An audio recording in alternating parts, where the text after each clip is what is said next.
Hello friends, I am Dr. Tarun Arora. The topic of our today's discussion is right to privacy, international perspectives. So friends, as we know that dignity occupies a central stage in human life, as accorded foremost place in Universal Declaration of Human Rights. Dignity is inherent in human life and foundation of freedom, justice and peace in the world. Dignity covers too many aspects of human life, covering one's livelihood, personal liberty, basic freedoms, clean and healthy environment, protection against torture, cruel and inhuman treatment, reputation, honor, education and so on.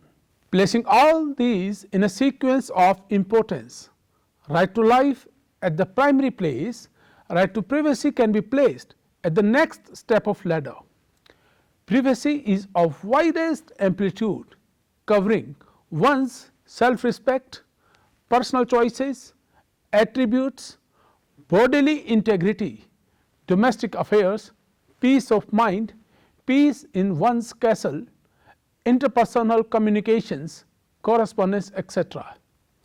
Being an inherent component of right to life, privacy is very vital constituent of dignity. Intrusion upon one's privacy is denial of one's right to personal liberty. By nature, it is a universal right and a right in rem, means it is available against the whole world. It can be exercised everywhere by everyone. It is available against state, non-state actors, irrespective of ethnicity, nationality, gender, religious, philosophical or political beliefs of any given individual or any other status. Till the year of 2018, 1/3 member states of the United Nations do not have privacy law at all. However, 125 states had some legal provisions like patchworks in few of the contexts. However, the entry of mankind in 21st century and life in two worlds, one in the real world, other in the virtual world, has added too many complexities. These complexities have their roots in diverse contexts of one's privacy, such as intimacy, intimate choices, behavior, wishes, preferences, thoughts of individuals, medical, health, insurance, personal choices, bodily integrity, statistics, means information concerning one's person, education, finance, police, social security, national security, and the list is endless. In fact, Article 12 of the Universal Declaration of Human Rights only provides the clue why to protect privacy. It does recognize right to privacy. Nonetheless, many questions have cropped up in the contemporary times, such as when privacy should be protected, against whom it needs to be protected, which are the threats, where privacy is entitled for protection, how it should be protected, and to what extent it needs to be protected. To resolve these complexities, a comprehensive legal regime is warranted to operationalize the respect and promotion of right to privacy. Therefore, it has been recognized under various international covenants and declarations. These covenants and declarations impose obligations on the member states having signed and ratified the resolutions to protect the right to privacy along with other fundamental freedoms as well. Let's have a look at international perspectives. Various instruments under international human rights law recognize right to privacy. First, Universal Declaration of Human Rights 1948, also known as UDHR. Its Article 12 states, no one shall be subjected to arbitrary interference with his privacy, family, home or correspondence, nor to attacks upon his honor and reputation. Everyone has the right to the protection of the law against such interference or attacks. So, analysis of the language of Article 12 clearly recognizes right of an individual to have privacy and its protection against arbitrary interference. One's honor and reputation are also covered under the domain of privacy. The protection against any kind of interference is available against the whole world. As stated earlier, law protects right to privacy of each individual against any interference. Let us have a look at another document, International Covenant on Civil and Political Rights, 1966.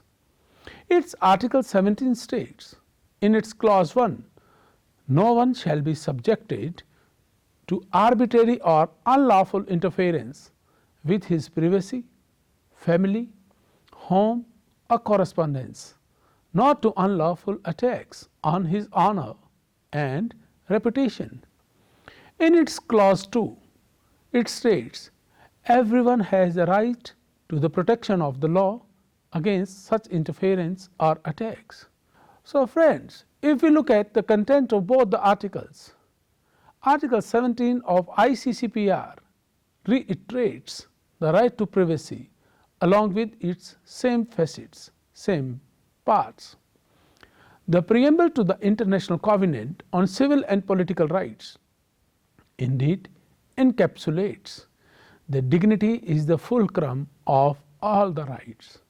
Freedom from fear and want in one's life, privacy and liberty are the essence of dignity. So, these three constitute the life as a worthwhile. Let us have a look at Convention on the Rights of the Child, 1989. Article 16 of CRC states that no child shall be subjected to arbitrary or unlawful interference with his or her privacy, family, home or correspondence, nor to unlawful attacks on his or her honor and reputation. The child has the right to the protection of the law against such interference or attacks. So, endorsing the same approach, the CRC also recognizes right to privacy of the children. Let us have a look at another document, a very significant so far as migrant workers are concerned. It is named as International Convention on the Protection of the Rights of All Migrant Workers and Members of their Family, 1990. Article 14, it states that no migrant worker or member of his or her family shall be subjected to arbitrary or unlawful interference with his or her privacy, family, home, correspondence or other communications, or to unlawful attacks on his or her honor and reputation. Each migrant worker and member of his or her family shall have the right to the protection of the law against such interference or attacks. Article 16, it states that migrant workers and members of their families shall have the right to liberty and security of persons. Its clause 2 states migrant workers and members of their families shall be entitled to effective protection by the state against violence, physical injury, threats and intimidation, whether by a public official or by any private individuals, groups or institution. A joint reading of above two articles and their clauses in the light of preamble to the convention comprehensively covers privacy, and it also adds another dimension to guarantee of protection against trafficking. Apart from these documents, the European Convention for the Protection of Human Rights and Fundamental Freedom through its Article 8, American Convention on Human Rights through its Article 11, African Commission on Human and People's Rights Declaration of Principles on Freedom of Expression in Africa, African Charter on the Rights and Welfare of the Child, Human Rights Declaration of the Association of Southeast Asian Nations, Asia Pacific Economic Cooperation Privacy Framework at regional level are prominent. Even Cairo Declaration, organized by Islamic Conference of Foreign Ministers on Human Rights in Islam 1990, and Arab Charter on Human Rights adopted by the League of Arab States 2004 also recognize right to privacy. Furthermore, in view of the development in the field of information technology, various international instruments guarantee protection of privacy against any unauthorized processing of personal data, privacy protection on the internet. Let's have a look at glimpse of recent developments. The Human Rights Council of United Nations passed a resolution 28 in the year of 2016 to adopt a mandate of the Special Rapporteur on the right to privacy. The resolution highlighted the significance of the right to privacy and underscored the need to respect and promote right to privacy at universal level. It stated as under, to quote, to identify possible obstacles to the promotion and protection of the right to privacy, to identify, exchange and promote principles and best practices at the national, regional and international levels, and to submit proposals and recommendations to the Human Rights Council in that regard, including with a view to particular challenges arising in the digital age. In view of this, 31st session of Human Rights Council that was held on 9th March 2016. This session of the Human Rights Council of United Nations Committee on Human Rights, Joseph A. Konatky was appointed as the Special Rapporteur of the United Nations on right to privacy. He presented his report on the recognition of right to privacy at global level. The excerpts of his report are: privacy attained unprecedented agenda item of governance in context of the political, judicial and individual consciousness. Other is integrating privacy with socio-cultural milieus for developing a deeper and universal understanding across the globe. Third is, it acknowledged the impact of digital technology on the privacy and advocated for redefining privacy beyond the tripod of enabling rights of privacy in pre-digital times, freedom of expression, freedom of access to information. And the fourth point is, for promotion and ensuring respect of the right to privacy, it needs to be defined meticulously by specifying what can be included within its ambit and how the right to privacy can be delimited. Next point of this report was to upkeep and synchronize the legislative, regulatory and technological framework to ensure that human dignity remains in the center of societal development and no compromise with the privacy is made by providing safeguards without borders and remedies across the borders. So, the report also emphasized on the need to put the states under an obligation to protect the fundamental rights of their citizens against illegitimate and disproportionate violations by whomsoever.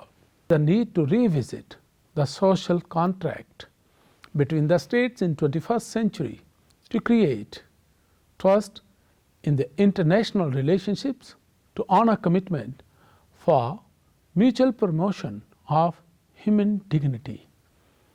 Friends, the special rapporteur in this session of Human Rights Council also shared his 10 points action plan specifying the need to redefine privacy as a legal concept of deeper understanding and sensitizing the member states to learn what to protect in the digital age.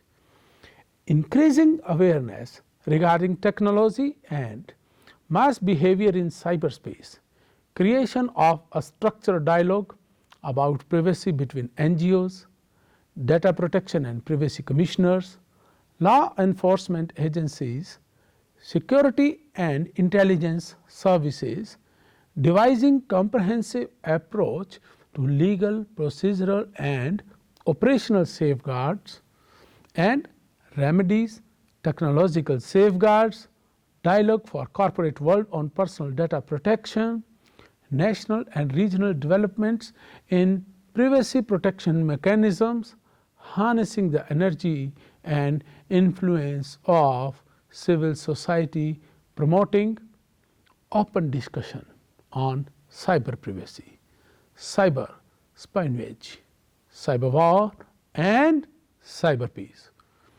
Then the next landmark development occurred in the same year, 71st session of General Assembly of United Nations. It was held on 24th of October 2016. In this session of the Human Rights Council of United Nations Committee on Human Rights, our special rapporteur of the United Nations, Joseph A. Kanataki, he presented the 10 points action plan to develop the understanding of right to privacy at global level and reported the progress on the positive note. He mentioned that the progress and response of member nations regarding 10 points action plan resulted into identification of 5 thematic action streams for developing the international framework on right to privacy across the globe. Point 1 was regarding big data and open data. Point 2 concerned security and surveillance. Point 3 focused on health data. 4th revolved around personal data processed by corporations. And 5th emphasized on better understanding of privacy.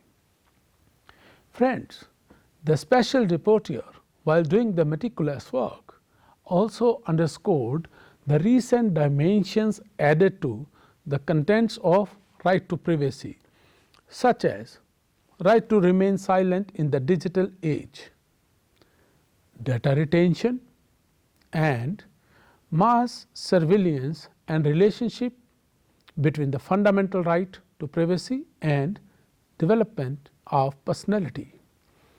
The special rapporteur explained the effect of storage of data in memory of digital instruments as an antithesis of protection against self-incrimination. Referring the laws introduced in Germany and United Kingdom of Great Britain, the special rapporteur expressed his concern over these national laws and repugnancy created thereby. He stated that recognition of right to privacy should not be confined to citizens as it covers foreigners also.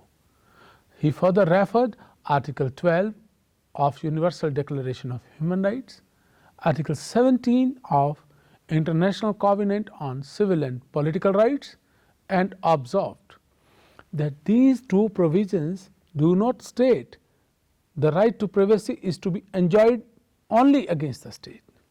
Therefore, he opined that the distinction between citizens and foreigners for guaranteeing right to privacy is useless and against the spirit of universal right to privacy. Let us move ahead to 34th session of Human Rights Council held on 27th Feb to 24th March 2017. So, in this session, agenda item number 3 focused on right to privacy in context of government surveillance from a national and international perspective. The special rapporteur shared the information regarding progress and characteristics of legal and regulatory framework of several nations on right to privacy. The rapporteur urged that the nature of transboundary data flow and modern information technology demands a global approach to the protection and promotion of human rights and especially the right to privacy. He highlighted the core of international dimensions of surveillance. In fact, the need of this dialogue had its seeds in the interview given by Edward Snowden to the Guardian newspapers, wherein he stated, quote, "I do not want to live in a world where everything I do and say is recorded," unquote. Friends, this statement became a quote and set the stage for a dialogue on governmental surveillance. He emphasized that in the world where flow of information has become a global affair, there is a need to join hands for a consistent and reliable environment for the enjoyment of human rights.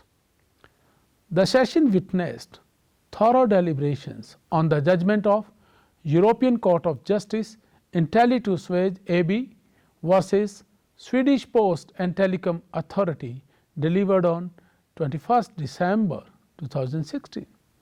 The significance of this judgment was discussed as the member states of the European Union are under obligation to respect, promote and protect the human right to privacy and other rights in digital age.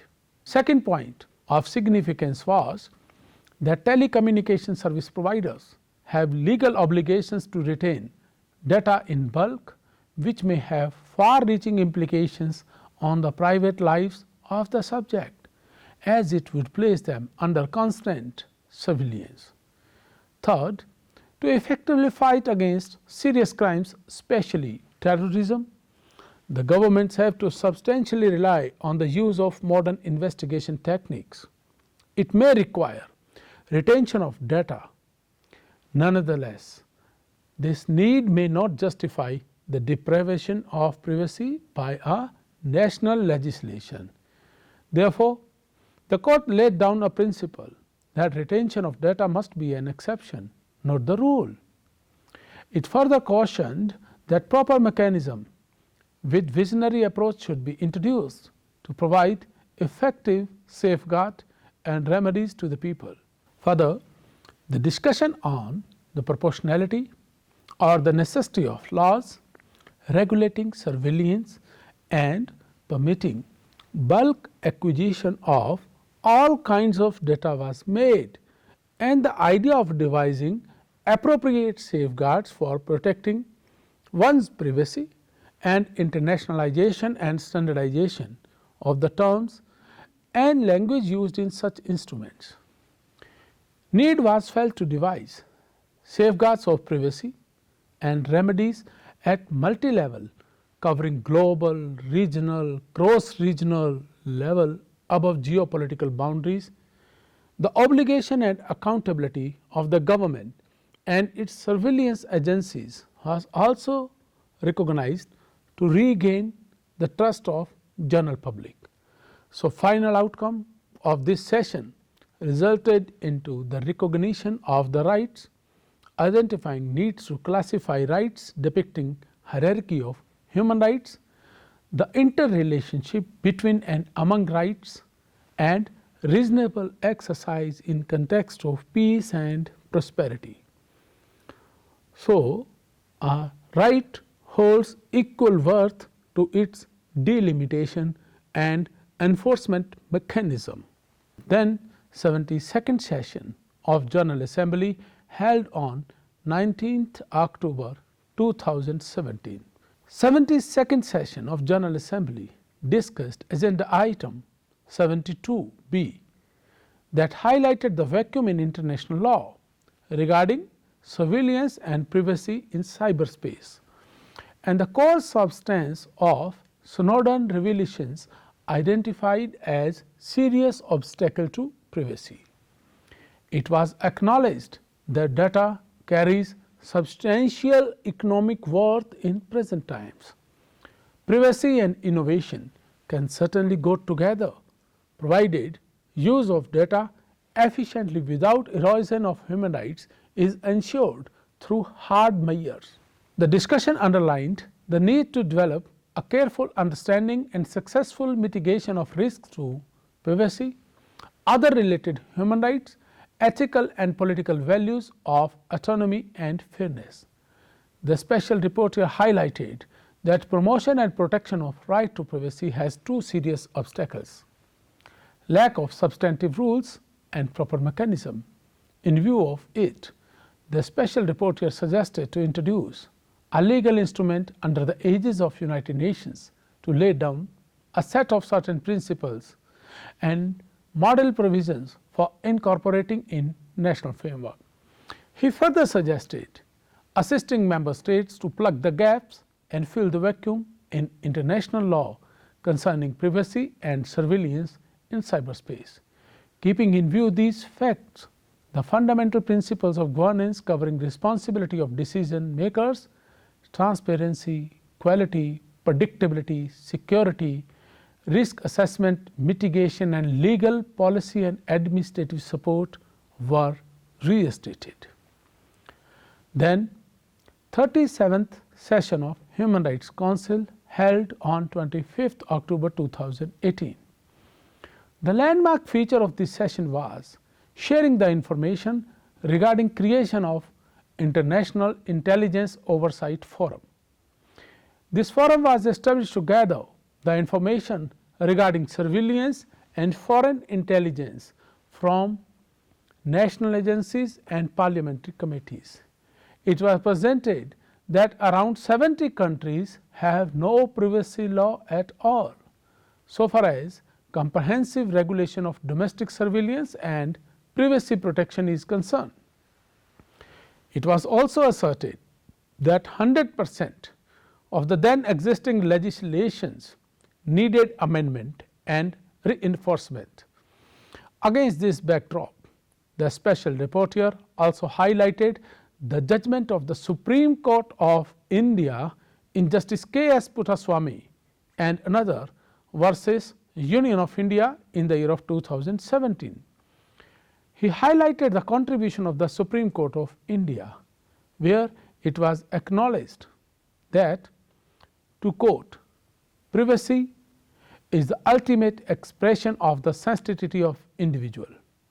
It is a constitutional value which straddles across the spectrum of fundamental rights and protects for the individual a zone of choice and self-determination, unquote. For introducing a set of certain model principles, European Convention on Cybercrime was also referred as a complementary instrument to regulate surveillance in the world of cyberspace.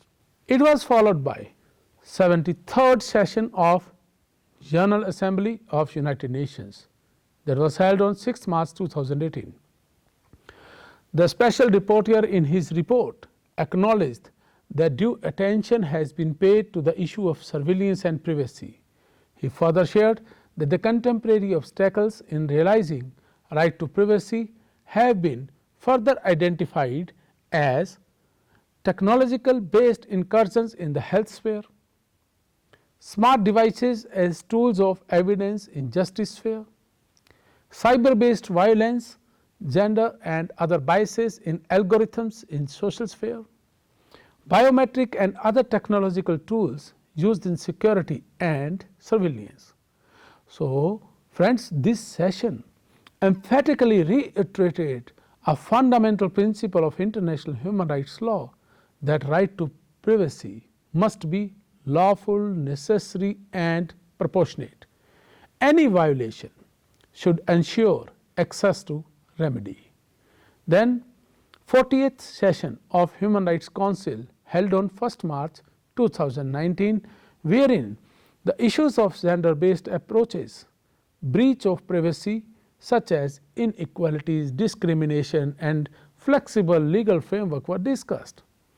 It was resolved that one size fits all approach is inadequate, obsolete, outdated. Then 74th session of General Assembly held on 5th August 2019, wherein the session witnessed discussion on right to privacy in context of enjoyment of highest attainable standard of physical and mental health. It echoed the spirit of Article 25 of Universal Declaration of Human Rights, Article 24 of Convention on the Rights of Child, Article 25 of the Convention concerning migrants and their families, Article 12 of ICESCR, Article 12 of CEDAW, by recapitulating that everyone has the right to the highest attainable standard of protection for their health related data, irrespective of disability, gender, gender identity, gender expression or other factors. Therefore, it recommended certain guiding principles concerning data processing in domain of health. Then 43rd session of Human Rights Council held on 20th March 2020. This session integrated gender perspectives into the domain of right to privacy and being cognizant of gender based breaches of privacy and other human rights. The special report here urged the member states to take all legislative, policy and administrative and other measures in consonance with the international human rights laws, standards to ensure enjoyment of right to privacy by protecting it and providing the remedies in case of violation. It was followed by 75th session of General Assembly of United Nations that was held on 27 July 2020. Friends, this time the global pandemic COVID-19 revisited the dynamics of right to privacy. It required a rethink if fighting with COVID-19 is feasible by ensuring protection to privacy, holding that these two are not incompatible, provided that the trust of citizens that their privacy is being taken into account to support fight against spreading of virus. It was accepted that there were many issues concerning privacy which were on stake during pandemic, such as related to children, gender, role of algorithms, etc. It was also acknowledged that privacy intrusive measures such as surveillance, quarantine, mandatory communication of the information to the public, health authorities and the public at large deployed to prevent further spread of infection COVID-19 were reasonable.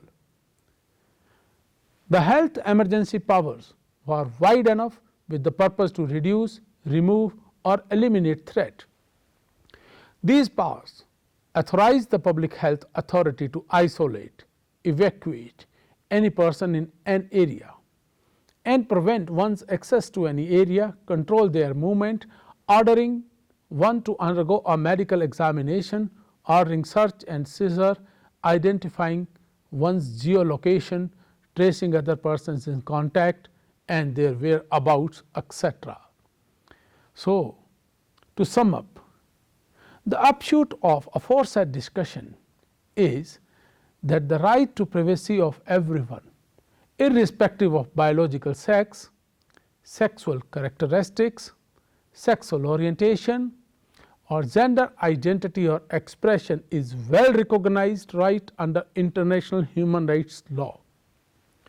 So, the discussion clearly reveals that it is a well established fact that privacy enables the full development of the personality, protecting any deprivation of opportunities for human development, innovation and creativity.